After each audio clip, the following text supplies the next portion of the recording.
It's Gabriel. It's Bailey. And this is CYMK. So, who are we speaking here with today? My name is Orna Feinstein, and I'm an artist living and working in the Houston area. Awesome. Thank you for being here with us. Yeah, thanks for joining us for our podcast. Have you been on any podcasts before? Maybe one or two in the past, but I don't remember which one exactly. She's a seasoned professional. Yeah. No, so you're actually here because you're doing an artist talk, right? Is that right? Yes, I have an exhibition with McKay, Otto at the Museum of San Angelo, the San Angelo Museum of Fine Arts, and we have an artist talk tonight at 5:30 p.m. That's going to be great. We're going to be there. I'm excited to go and hear and pretend I didn't just hear you talk, and then I'll be like, well, this is crazy. And I really get there. So feel free to repeat yourself here and at the talk because... I know, that's what I'm saying in the car. Right. Mm-hmm. Yeah. Because this will air later, and so... Yeah. Anyone. Yeah, okay. That'll be good. What drew you to San Angelo in the first place to come have an exhibit? Was it us reaching out to you, or was it you interested in us? I believe it was approximately 3-4 years ago that McKay and I decided that we should propose exhibitions in museums other than Houston and Dallas and Austin. And we came here and to other cities in the west and northwest of Texas, and we proposed our exhibition and gave them material. And 2 years later, they had opening for us, and they scheduled us to come and have the show here.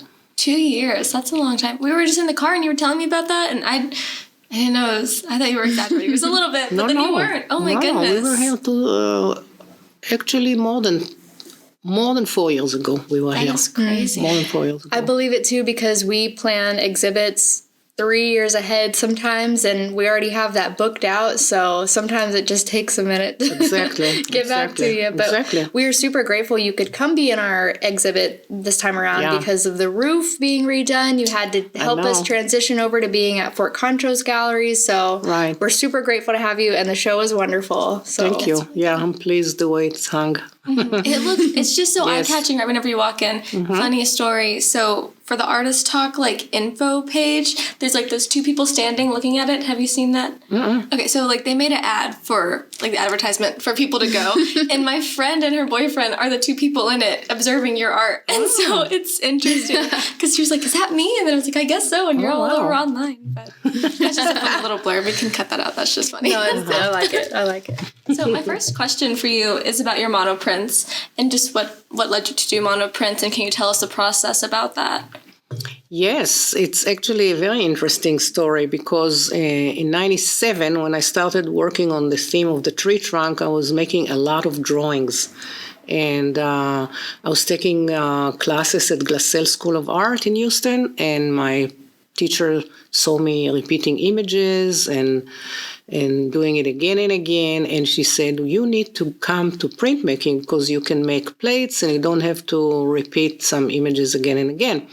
And I went to the studio, and I did not like the way the studio looked. It was too old-fashioned, and I couldn't, too much process there that didn't attract me at the time. So I said, thank you, but no thank you. And then 2 years went by, and I saw one lady doing cyanotype prints at the schoolyard. And I asked her, which class are you taking? And she said, oh, that's in monoprint. And I said, oh, really? Okay, I'm now going and I'm signing up for this class. And I signed up for the class, and cyanotype was not taught at that semester. And for 2.5 months, I didn't like what I was doing, and it was too process-oriented. But 2 weeks before the end of the semester, I made a print that I was so wowed by it, and I just fell in love with the media instantly after 2.5 years of refusing to go there. And as they say, the rest is history. For 25 years, I've been printing with the same passion and loving it like no other medium. That's really cool. Yeah. Yes. So a monoprint is a unique print. not like etching and woodcut and lithographs, where you can create a template and repeat the same image literally hundreds of times.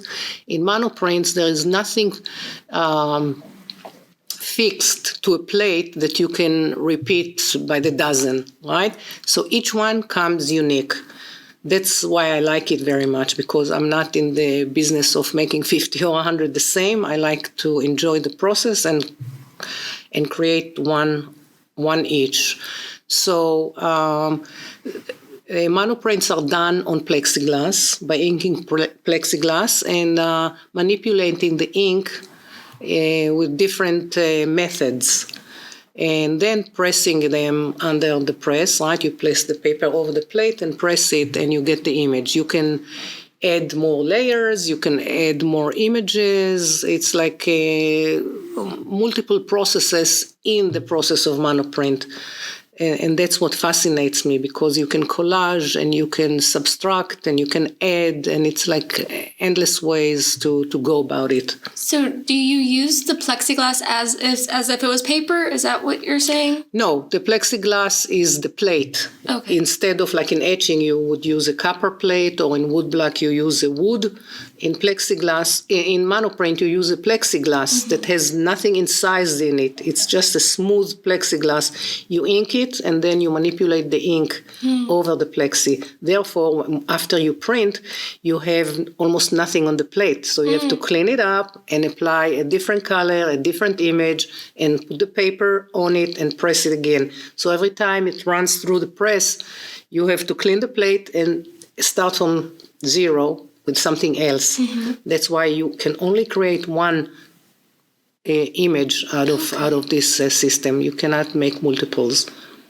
And you were keeping the imagery of your tree studies in your monoprints? Yes. My monoprints now for 25 years.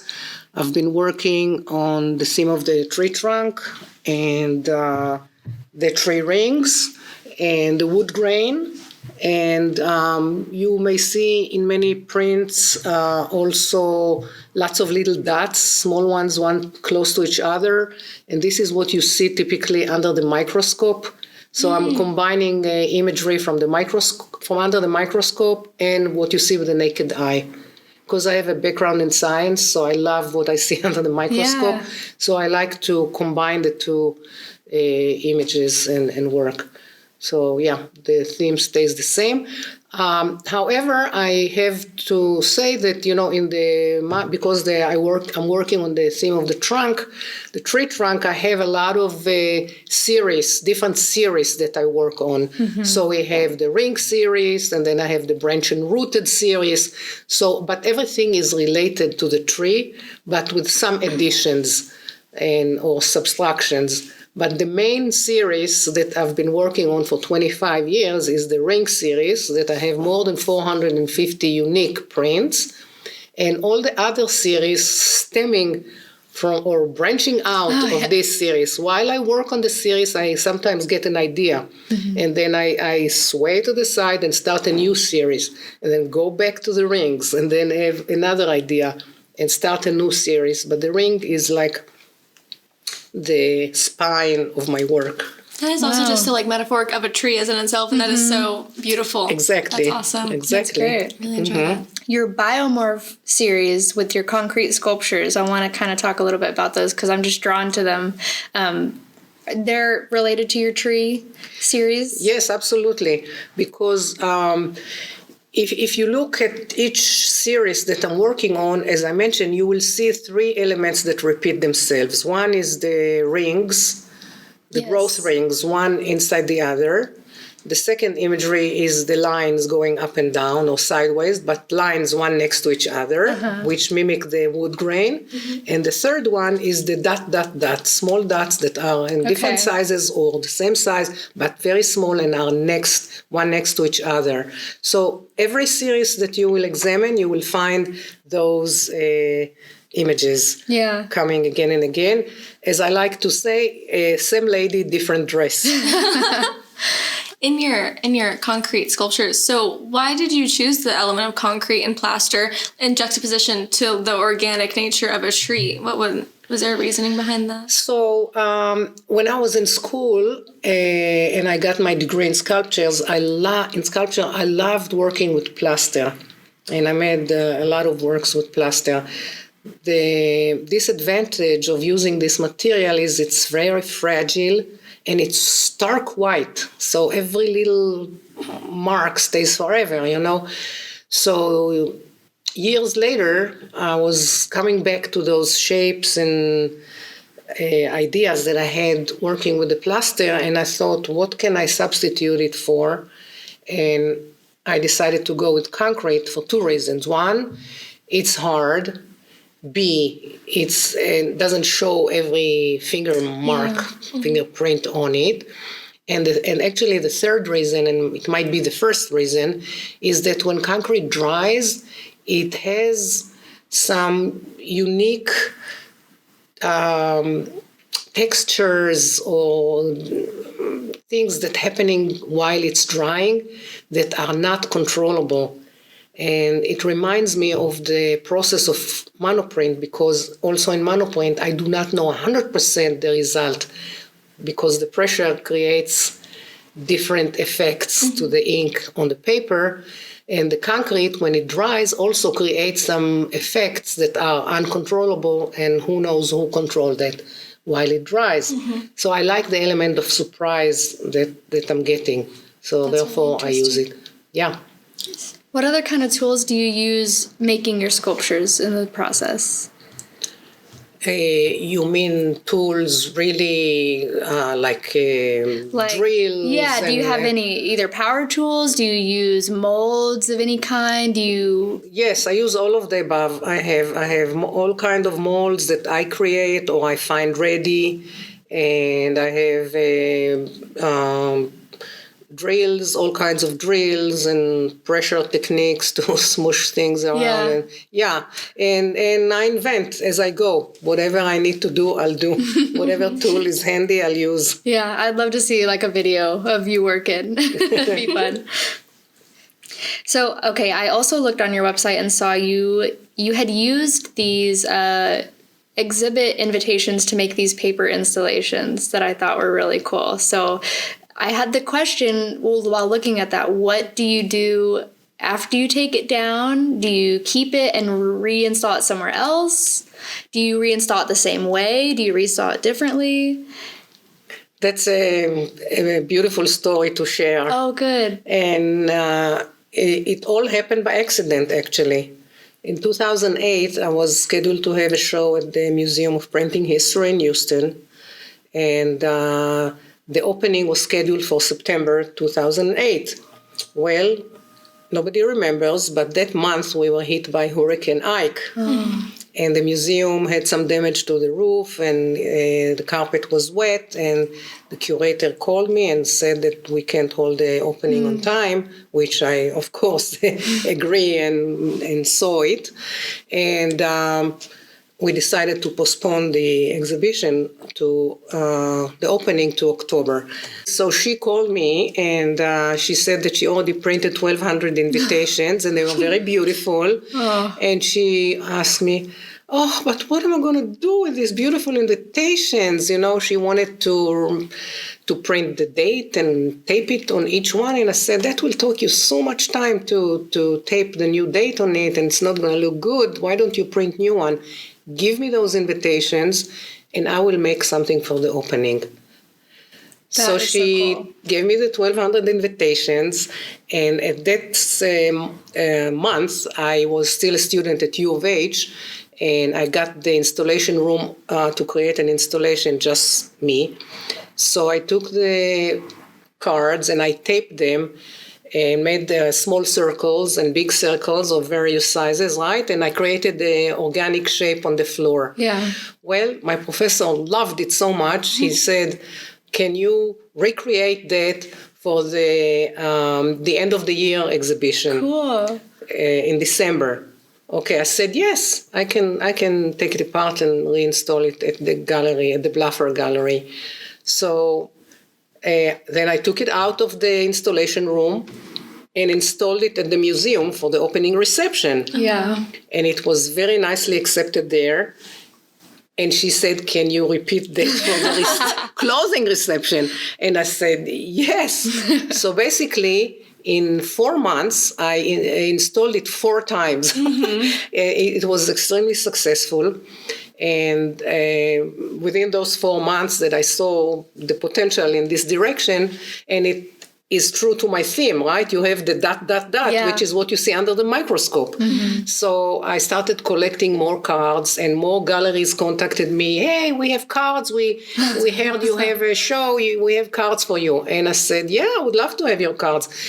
I piled up boxes and boxes, and when I had free time in the evening, I would bring the sewing machine home, and then I started to sew the cards instead of taping, and created all kinds of shapes and boxing them up and storing in a room. And I started to propose site-specific installations, and I think I showed at the Kingwood College, and then I applied for Box 13. That's a huge gallery, 1,500 square feet. And they accepted my proposal, and I created a huge installation there. When I did that installation, I had 8 reviews in the newspapers, different newspapers, coming to interview me for that exhibition. And, when I do my art, the prints and everything costs a lot of money to make, framing and all of this. And here I am using trash, basically, discarded material from galleries and museums to create this installation, and catches so many headlines in so many interviews. And I remember telling my husband, I said, I can't believe it, but this trash got 8 reviews in magazines where, other exhibition might get 2 or 3 or 0, and this one gets 8. So basically, after I did that exhibit, I applied to Women and Their Work in Austin, and that's 2,500 square feet gallery. And they accepted my proposal, and I had 2 more years until the date that they were available. The gallery was available for me. And I said, oh my God, I have to still sew more and more and more, because it's almost double the Box 13 space. And I did that, and I had a big U-Haul taking the installation over there. And each installation is size-specific and never the same, because I always have, the space is different, my selection is different, I always have more, and every time the gallery is bigger, so it's totally different. But basically it looks like flower beds, or a field of flowers outdoors, or something like this. When it was at the Women in Their Work in Austin, it was in, I think, March, and it was bluebonnet season, and the gallery looked like a field of flowers, and people brought their kids, and they took pictures, and I said, oh, wow, that's instead of going to the fields, to the bluebonnet, they were sitting there and taking pictures of the kids, which was nice. So after each installation, I would box it again, store it again, and until the next time, add more and have a bigger exhibition. But now the way things are, because the inventory was absolutely huge after the last exhibit, and I didn't want to renew my storage space for that. And, I moved to different installations with more like plexiglass and other material, I had to throw it away, unfortunately. Oh, man. It's just all gone? It's all gone, except for like a few boxes that have like a lot of cards, but the rest, it takes so much space. Right. Yes. So... That is a really cool story. Thank you for sharing that. Do you have any more cool stories? You could go on forever. I have a lot of stories. Oh my God. I wanted to ask you really quick if you could share another story. So we talked whenever I met you at the opening about you had an exhibit in Alaska, and you told me that people held the art for you and it was an outdoor exhibit. Can you just tell me about that super quick if you don't mind sharing? Yes. That's so interesting. Yes, that's also a very nice story. So in January, I traveled on an expedition to Antarctica. And 2 days before I went on the trip, I thought, wow, I'm going to be on a continent. It's only white and the water is blue. There's nothing green there. Nothing grows there. And I am so used to Houston and trees and deal with nature and work. My art is about nature that I'm probably going to feel something, I'm missing something there. So I said, okay, why don't I take some material with me and try to make some art on the ship and see what happens. Maybe I can show it somewhere to the people that travel with me. So I took a printed material that I had from before, and I made 10 small collages of monoprints on the ship. And then I approached the expedition director, and I told him, I made some work on the ship. Do you think I can display it somehow for the expedition members to see the exhibition? And I brought with me chopsticks, and I taped them on the back of the collages with the intention to stick them up in the ground, because there's nothing, it's wilderness. There are no structure, no gallery, obviously, nothing. So I was prepared to just stick it on the ground and have it shown on the floor. So he said, that's a question I was never asked. Let me check. He didn't have an answer for me. He said, let me check. The next day he came and he said, I checked with the EPA, Environmental Protection Agency, and they said, absolutely not. We cannot put anything in Antarctica, because of the bacteria and viruses. They don't want to bring anything on the island. They don't want to bring anything back to the ship, back to the continents, right? So he said, no, I'm sorry, you can't do that. And I was very disappointed because I was working on it in my mind for like 12 days, right? Excited. But at the spur of the moment, I told him, you know what? It doesn't have to be on the floor. Why don't you gather for me 5 people and each one holds 2 pieces and that will be the exhibit? And he said, yeah, we can do that. And that's what happened. So I was the first person to show art on Snow Hill Island in Antarctica. Oh, how amazing. Oh my gosh. Yeah, so it got a lot of attention and got reviewed in some newspaper in Houston covered that. Yeah, people just standing out there holding art. Right. Yeah.